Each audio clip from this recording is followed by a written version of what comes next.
Selamat datang kembali tuan-tuan dan nyonya-nyonya. Kita lanjutkan kembali kisah kehidupan Tuan Wira Darmadi yang jenius. Mohon dibantu subscribe yang belum subscribe ya. Untuk yang sudah dukung channel ini terima kasih. Mari kita lanjutkan ceritanya. Bab 638. Solomon mengangguk. Mereka sudah menantikan hari ini sejak dulu. Asalkan mulai beraksi, mereka bisa langsung mengendalikan pasukan kota pusat pemerintahan Roino. Rendra melanjutkan, selain itu, kamu pergi ke desa Angindra dan panggil beberapa pemimpin itu. Anggota di desa Angindra memang nggak banyak, tapi kita akan beraksi dulu dari sana.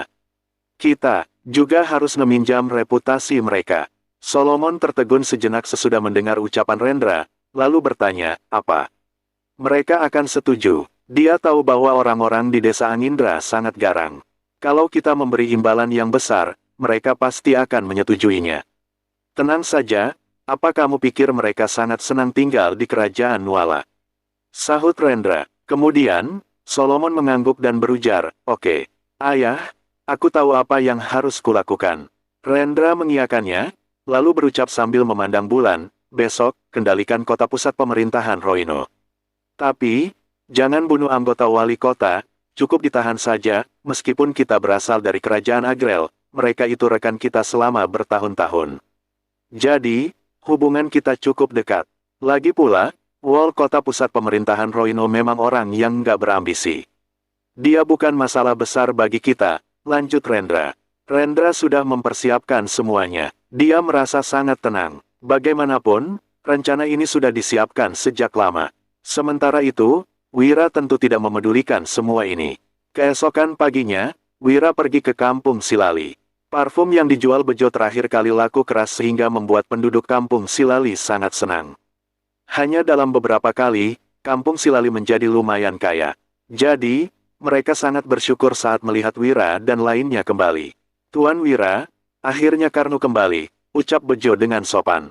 Wira juga tersenyum dan menyahut, bantu aku persiapkan halaman yang aman.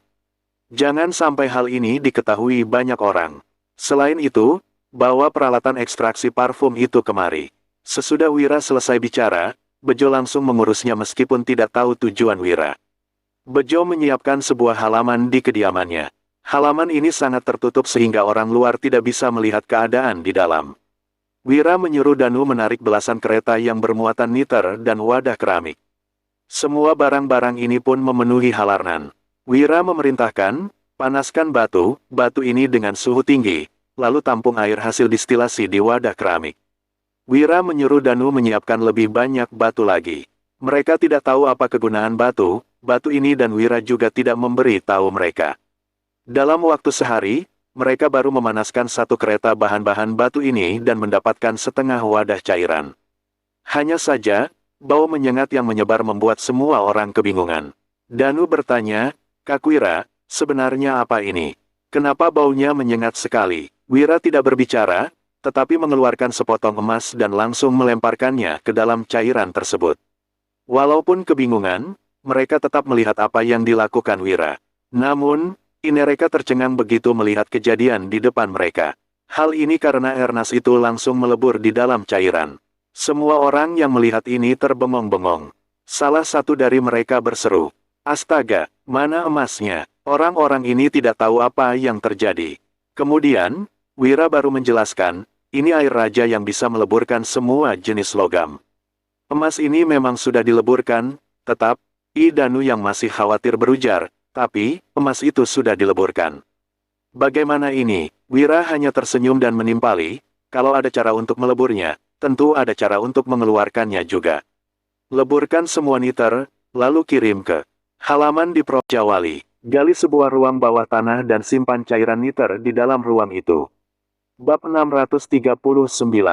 Selesai menjelaskan, Wira kembali ke Provinsi Jawali. Kala ini, Danu yang mengikuti di belakang sudah bisa menebak kira-kira apa yang akan dilakukan Wira. Dia pun merasa antusias. Danu bertanya, Kak Wira, kapan kita akan bertindak? Wira tersenyum, lalu menjawab sembari memandang Danu, kamu cari tahu dulu letak uang perak. Lebih baik buat persiapan. Setidaknya, jangan sampai dia mencurigai kita. Danu tentu memahaminya. Kemudian, dia mulai diam-diam mengutus pasukan Zirah Hitam untuk menyelinap ke toko uang Tiaga. Pasukan Zirah Hitam adalah orang yang berpengalaman. Bagi mereka, menyerang sebuah kota bukan hal yang sulit. Apalagi, mencari tahu masalah sepele seperti ini. Saat ini, di luar desa Angindra, Solomon yang memakai baju zirah perak datang ke tempat ini dengan membawa 100 orang prajurit. Barok dan lainnya yang mengetahui situasi ini merasa terkejut. Barok berkomentar, kita nggak pernah berselisih dengan pasukan kota pusat pemerintahan Roino dan nggak pernah menyinggung mereka. Kenapa hari ini mereka datang ke sini? Haidar juga menjadi gugup, malah karena Ludin yang sama sekali tidak peduli. Kamaluddin menimpali, kalau begitu, kita habisi saja mereka. Aku nggak takut. Haidar menjelaskan, pasukan kota pusat pemerintahan Roino sebanyak 30.000 orang. Meskipun yang datang hanya 1.000 orang, kita pasti akan dimusnahkan kalau bertarung dengan mereka. Selain itu, Solomon yang datang, dia anaknya Jenderal Garnison. Sekalipun ingin memusnahkan kita, mereka juga nggak akan membawa 1.000 prajurit dan menyuruh anaknya datang sendiri. Haidar menarik napas dalam, Barok juga sependapat dengan Haidar. Kemudian, Haidar berseru, ayo, kita pergi lihat. Setelah itu, Haidar, Barok, dan Kamaluddin keluar dari desa Angindra dan melihat Solomon yang memakai baju zirah. Barok bertanya, Tuan Solomon, ada apa kamu datang kemari? Mereka bertiga bersikap sopan. Solomon yang melihatnya mencibir dan menjawab, hari ini, aku datang untuk memberitahu kalian bahwa kota pusat pemerintahan Roino nggak menerima keberadaan desa Angindra. Jadi, kalian harus mati. Raut wajah Barok, Haidar, dan Kamaluddin berubah drastis begitu mereka mendengar ucapan Solomon. Kamaluddin mencibir dan hendak mengangkat kapak di tangannya. Dia ingin bertarung dengan pasukan Solomon. Namun, Haidar segera menarik Kamaluddin, lalu berkata setelah merenung sejenak, Tuan Solomon, sepertinya ada salah paham di antara kita, jangan bercanda. Hari ini, Tuan Solomon datang bukan untuk membunuh kami. Kalau enggak, Tuan Solomon pasti sudah bertindak dari tadi. Untuk apa menunggu sampai sekarang? Haidar melanjutkan, aku tahu Tuan Solomon pasti mau menyampaikan urusan penting. Kami memang bandit, tapi nggak pernah bertindak sembarangan. Kalau boleh, kami tentu bersedia membantu Tuan Solomon. Harus diakui, Haidar memang sangat bijak. Solomon yang merasa puas pun tertawa terbahak-bahak. Dia suka berhubungan dengan orang pintar, karena menghemat waktu dan tenaganya. Sementara itu, di desa Angindra ada orang pintar. Aku salut dengan desa Angindra. Benar, hari ini aku datang untuk membicarakan masalah penting. Aku datang sendiri untuk menunjukkan ketulusanku, kata Solomon sambil turun dari kuda. Kemudian, dia perlahan menghampiri Haidar dan lainnya. Mendengar perkataan ini, Haidar, Barok, dan Kamaluddin merasa lega. Jika benar-benar bertarung, orang-orang desa Angindra pasti akan kalah telak. Pasukan kota pusat pemerintahan Roino memang tidak terlalu hebat, tetapi pasukan mereka terdiri dari 30.000 orang. Jadi, membunuh anggota desa Angindra bukan hal yang sulit. Hanya saja, Haidar dan lainnya tetap merasa khawatir dengan tujuan kedatangan Solomon. Namun, mereka tidak berani berkomentar lagi. Haidar segera berujar dengan sopan, Tuan Solomon, silakan masuk. Solomon juga tidak takut. Bagaimanapun, ada orang pintar di desa Angindra. Mereka tidak akan begitu bodoh sampai-sampai melawan Solomon. Lagi pula, anggota desa Angindra yang sedikit ini bukan lawan Solomon. Bab 640. Hari ini, Solomon melakukan transaksi dengan beberapa orang di desa Angindra. Entah apa yang mereka bicarakan. Namun, setelah Solomon pergi, Haidar, Barok, dan Kamaluddin merasa sangat senang. Hai, nggak disangka, hari kebebasan akan segera tiba. Mereka bertiga pas sangat bersemangat. Apa yang harus kita lakukan? Tanya Kamaluddin dengan tergesa-gesa. Sepertinya dia sudah tidak sabar. Lakukan saja sesuai perintah Tuan Solomon. Tidak ada seorang pun yang tahu apa yang terjadi di kota pusat pemerintahan Roino. Namun saat ini, 30.000 prajurit ditaklukkan oleh Rendra. Kabupaten di kota pusat pemerintahan Roino juga berada di bawah kendalinya. Kantor wali kota langsung dikepung. Nando Batari sedang duduk di halaman belakang. Dia sedang dijaga ketat oleh pasukan militer. Dia menatap Rendra dengan ekspresi terkejut dan tidak percaya. Rendra, Kamu Nando adalah seorang pria yang haus akan kesenangan. Dia tinggal dengan nyaman di kota pusat pemerintahan Roino. Dia awalnya mengira bahwa Rendra sama seperti dirinya. Namun hari ini, tiba-tiba dirinya dikepung oleh pasukan militer. Hal ini membuat Nando bertanya-tanya. Hatinya dipenuhi oleh perasaan takut. Bagaimanapun juga, dia takut Rendra akan membunuhnya. Nando, kita berdua sudah menjadi rekan selama bertahun-tahun. Kita sudah bisa dianggap teman baik. Jangan khawatir, aku gak akan membunuhmu. Kamu bisa hidup dengan damai untuk sementara waktu. Aku akan memastikan nyawamu gak dalam bahaya, ujar Rendra sambil tersenyum. Mudah sekali untuk membunuh Nando, tetapi Rendra tidak mau melakukannya. Sementara itu, Nando menatap Rendra dengan dalaran, lalu segera menangkupkan kedua tangannya sambil berkata, "Terima kasih, Saudara Rendra. Tapi, aku sangat khawatir denganmu karena melakukan pemberontakan." Nando agak khawatir. Jika bisa dia tentu saja ingin menghalangi Rendra memberontak melawan pemerintahan.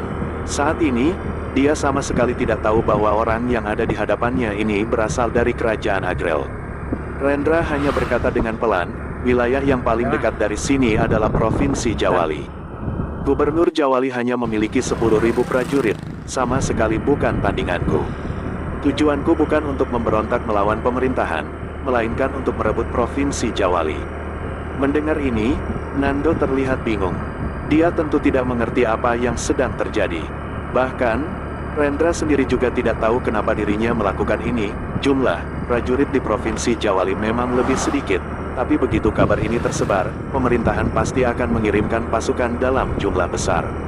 "Bagaimana kamu bisa menyelamatkan diri nanti?" ucap Nando dengan tergesa-gesa. Rendra tersenyum sejenak, lalu menggelengkan kepalanya sambil menimpali, "Tenang saja, aku bisa mengatasinya. Mari, Saudara Nando, kita sudah lama nggak bermain catur. Jarang sekali kita bisa bersenang-senang hari ini. Silakan." Selesai berbicara, Rendra duduk di sebelah dengan ekspresi tenang sehingga Nando tidak bisa menyadari niatnya. Di sisi lain, satu persatu perintah telah dikeluarkan dari kota pusat pemerintahan Roino. Sementara itu, seluruh rakyat desa Angindra telah berkumpul dan mulai terjadi kerusuhan. Dalam waktu 3 hari, seluruh rakyat desa Angindra tiba di luar Provinsi Jawali. Mereka bukan menyerang Provinsi Jawali, melainkan menjara desa dan kabupaten yang ada di sekitar. Masalah ini tentu saja telah diketahui oleh Lukman. Bajingan, beraninya sekelompok bandit dari desa Angindra menjara Provinsi Jawali. Segera siapkan pasukan pemusnahan dan eksekusi semua bandit ini di Turn 4. Lukman berteriak dengan marah. Bertahun-tahun memimpin Provinsi Jawali, dia tidak pernah berhadapan dengan masalah seperti ini. Dia tentu saja tidak menerima wilayah kekuasaannya diganggu oleh para bandit ini. Provinsi Jawali segera membentuk pasukan berjumlah 3.000 prajurit untuk menyingkirkan para bandit. Di sisi lain, berita ini juga sampai ke telinga Wira. "Apa katamu? Rakyat desa Angindra mulai menjara seluruh desa dan kabupaten sekitar Provinsi Jawali.